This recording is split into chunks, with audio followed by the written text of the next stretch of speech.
the whispering shadows. Rajiv had always been a skeptic.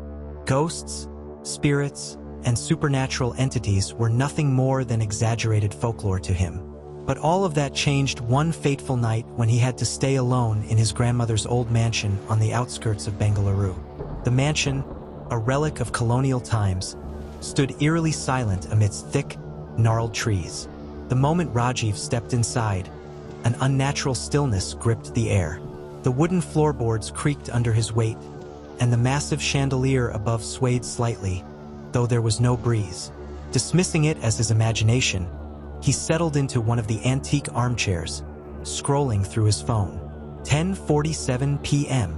A distant whisper echoed through the dimly lit hall. It was a woman's voice, soft yet haunting.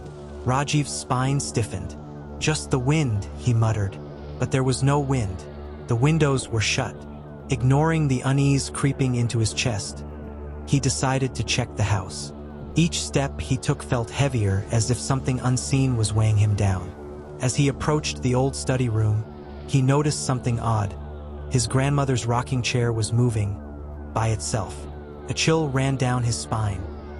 He reached out to stop the chair, but before his fingers could touch it, a sudden knock came from the attic.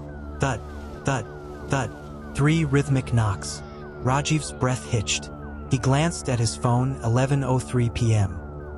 His grandmother had always forbidden anyone from going to the attic, calling it a place where time stands still, but curiosity overpowered fear. With hesitant steps, he climbed the rickety staircase, the wooden railing cold under his palm. The attic door groaned open. A single, flickering bulb cast long shadows against the dusty floor. His eyes landed on an old trunk at the far end of the attic. It was partially open, and inside he saw a photograph. His grandmother, much younger, standing beside a man whose face was violently scratched out. Before he could react, the door slammed shut behind him. Rajiv spun around, heart hammering. The whispers returned, louder this time. "You shouldn't have come here," the voice murmured. The air thickened, and an invisible force pressed against his chest.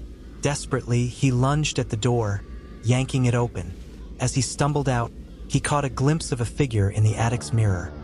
A gaunt, pale woman with hollow eyes staring at him. His scream echoed through the house. 12 a.m. The lights flickered violently. Shadows twisted unnaturally on the walls, and the whispers turned into anguished wails.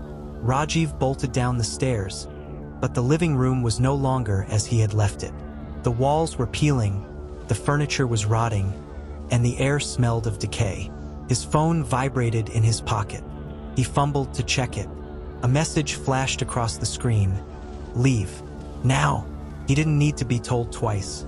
As he rushed towards the main door, he felt an ice-cold hand graze his shoulder. He dared not look back.